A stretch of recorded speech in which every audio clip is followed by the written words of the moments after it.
All right, good welcome and good morning, everybody. This is episode one. These are going to be uh, sort of a morning session where we get to talk about things that are sort of trending out there in the news world when it applies to tech and science and whatnot. So you get to join me for those topics. Today's topic, our radio show over the weekend, we talked a little bit about this CPU security flaw that has everybody concerned, and we were paying attention over the weekend to see how much more they dug out of it to see as they begin repairing this or at least reacting to it, that what we're going to see as consumers. They're predicting that when they patch this flaw that we're going to see about a 30% decrease in overall performance of CPUs.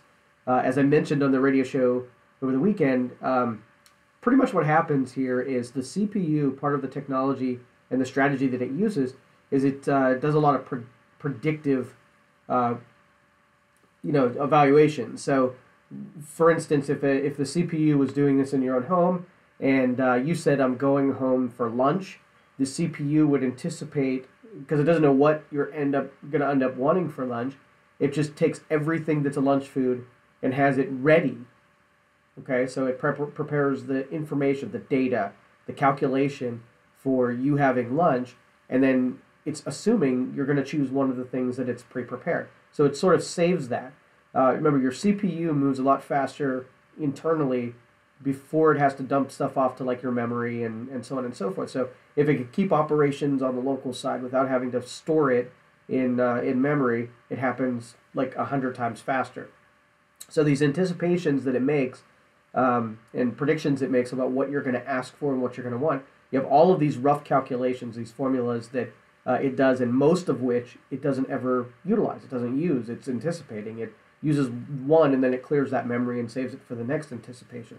Well, this technology, even now that we know that it's causing that flaw, it's keeping too much of those raw calculations available for someone to go in there and grab when you didn't ask the formula to be calculated in the first place, right? But it's there. It doesn't change the fact that the data has been calculated and it's sitting ready to be grabbed by something. So anyway, that whole thing goes down when we start, correcting this problem by 30%. So that is pretty significant.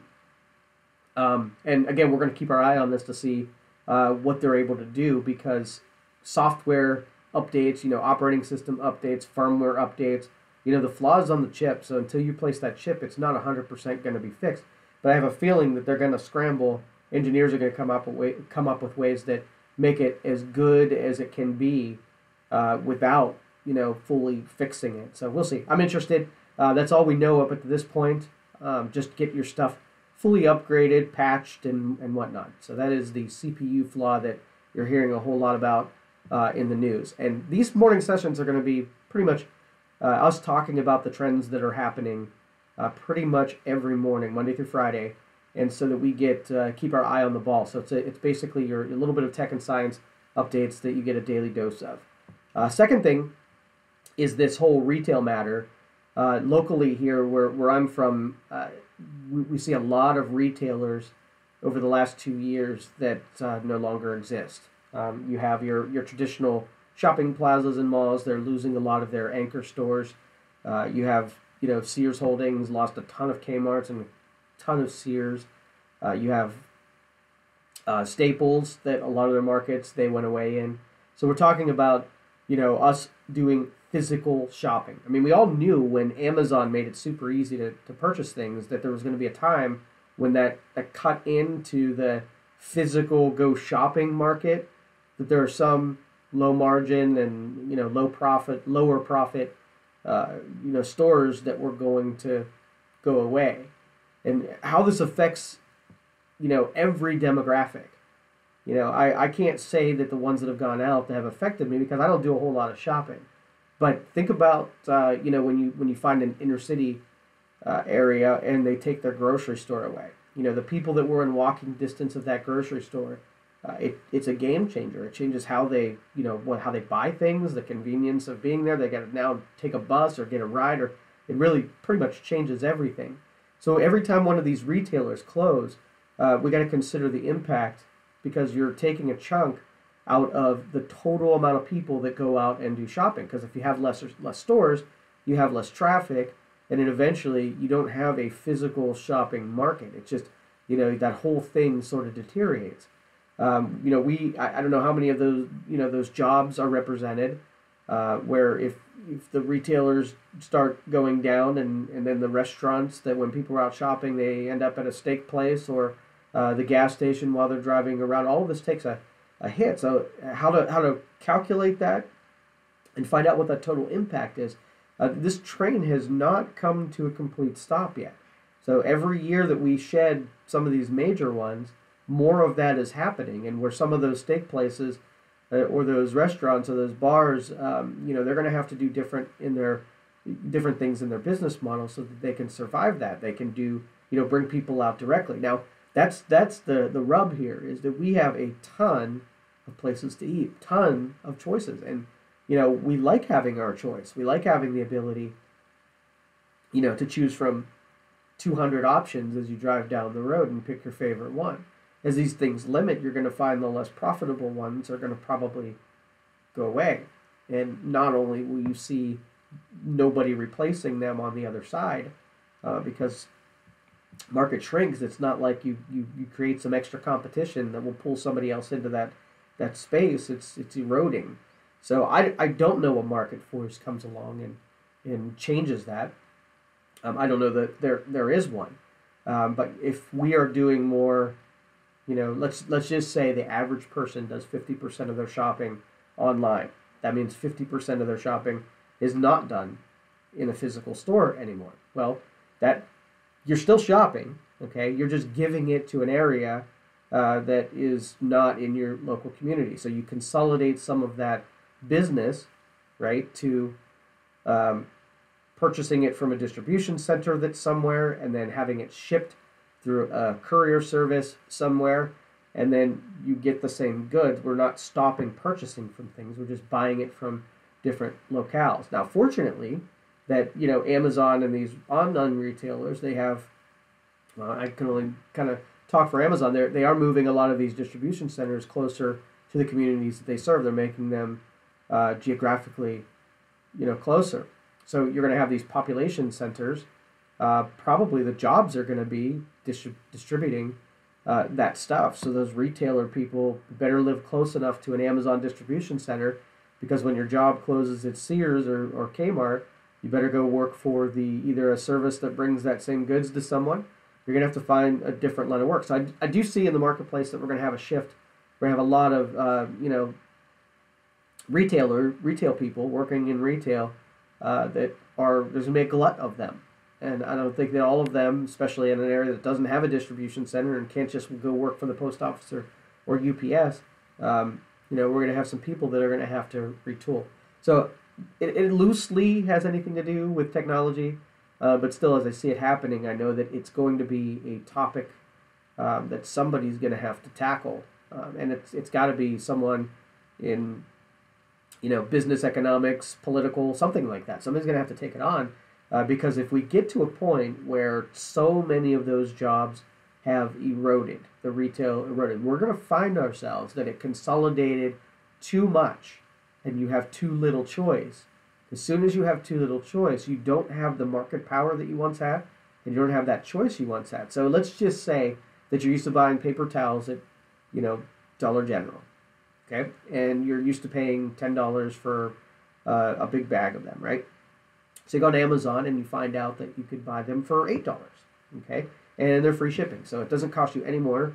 You don't have to go anywhere. You don't have to go fill up your car with gas. So the direct savings is going to be the $2 that you save on the roll, plus you don't have to spend your time or your resources or the chance that while you're out, you're going to accidentally go to a restaurant. So the indirect savings is that you pay $8, exactly what you expected. So you become more efficient as a consumer, which is awesome. But then that extra, $20 that would have made its way back into the economy, doesn't end up making its way back into the economy. So, like I said, those ancillary, those little other threads of potential sort of, immediately dissipate. All right, so big topic that setting up for next weekend are the artificial intelligence and smart home sort of voice controls that we're going to talk about. About I would say about 30% of the population have either used or already use some of these Amazon Alexas or Amazon Echoes, Google Home. Some people are using the Fire Sticks in the same capacity to control their TVs and whatnot. So we're getting sort of used to talking to things and asking them to do them or to do things. Uh, so as we go further down on this path and we have it control and take over more of these things, when you set a timer or you turn your thermostat up or you turn lights on and off using your voice, this technology is going to become better, and we're going to have more dependence on it. Just like we were talking about the Amazon, where once we kind of sort of go down that path and it gets a little bit better, and you hit that breaking point where we didn't do cut the cord stuff because it was you would be doing it as a martyr, where even if you cut the cord, you couldn't get all of your content through cutting the cord, so you'd have to make a concession, and so you'd have to really want to do it in order to do it. Well, then you get that breaking point where you no longer have to make a concession. The technology is good enough that that all you have to really do is cut the cord, and then you discover that all your content is available for a cheaper price, and now it's just a thing. So that's where you get the mass appeal, is when you don't have to start sucking it up, and it's either totally inconvenient or it's more expensive or it's harder to get to. Those are the things that the early adopters do for the sake of doing it because they believe in the technology, not that it actually makes sense to do that stuff. So, but once you hit that breaking point where you set up an Amazon Alexa and you've seen it culturally so often that you just know how to use it, it's not cumbersome, right? So, one of the early things that we did with light controls was that you had to memorize a whole path to be able to turn off a light. So you'd have to say things in the proper order, right, to have things turn off, and it was hard to get used to. I mean, it worked every time. It was really effective, but because it wasn't natural to us, so we didn't know how to do that and didn't feel comfortable with that, it was harder for a lot of us early adopters to get the things to work when I could go switch a light off a lot quicker than I could remember the words to get the light to turn off. So that mass appeal is what, over the coming years, we're going to see a whole lot of. And, it only gets better as we find more uses for it and we apply it to more things. So those three things. We got the Amazon distributions, or the Amazon taking a cut out of retailers, and the eventuality that there's not enough retailers, that when we go out that there is anything, it's going to be the ghost town. And there'll always be some retailers that just have a better appeal to being physically in person. There's some products that are sold that you would never in a million years, order online. A car, for instance. It's cool to go ahead and pick out a car online and pick out all the features, but there's no way that you would say, buy this car and have it shipped to you before you sat and drove it around, right? It's just a product it's enhanced by technology, but the sale of is probably not competing with the in-person.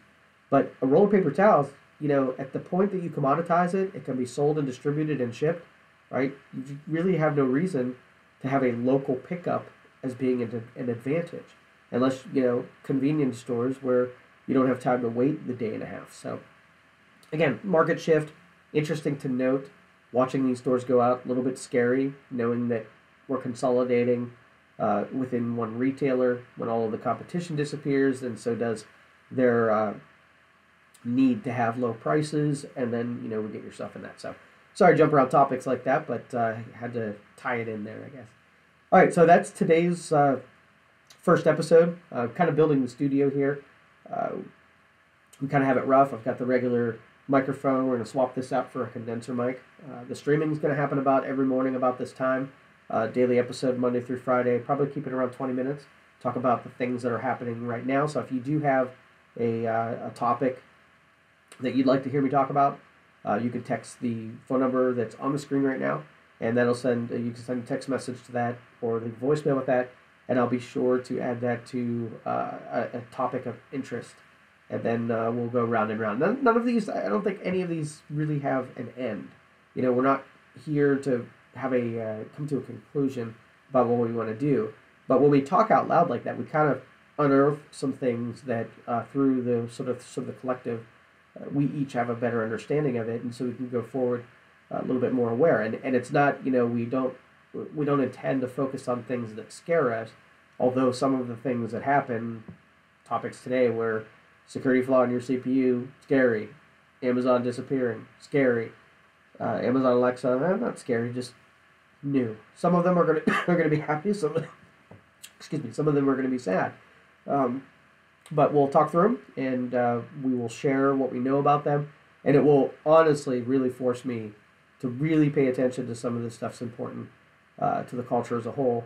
And then when we become wiser about those things, then we can create more innovators out there, people who are willing to tackle some of these things. There might be one person who listens to this in the future that says, hey, this retail thing, I got a good idea. Let me go talk to somebody before this gets out of hand, before we have less options. So, all right, thanks for listening, and we'll talk to you tomorrow.